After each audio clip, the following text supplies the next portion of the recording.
Mga kaalom, sa ating video ngayon tayo ay magre-repair ng gate na ginawa po namin dahil nasira po ang kanyang cylindrical at kailangan po ito ng welding. Ang unang gawin natin ay tatanggalin natin yung mga kalawang at lilinisin natin yung ating pag-weldingan para maganda yung ating pag-welding. I-set na natin yung mga gamit natin at ang ating welding machine. At i-set ito sa tamang amperahe para swabing-swabe yung pag-welding at hindi siya hilaw or sobrang lakas yung kanyang amperahe pag tayo ay mag-welding.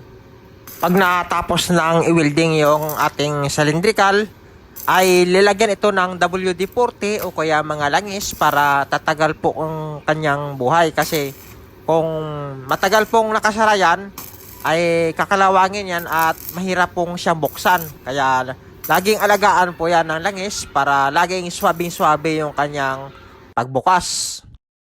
Sa mga mahal nating mga viewers na nakapanood ng video namin at ang gate nyo po ay sira at kailangan ng repair services, ay pwede kayo mag-comment dyan para makapag-message tayo kung saan po yung lugar nyo at ma-repair po yung gawa nyo at ma-solve yung problema mo. Salamat sa pananood!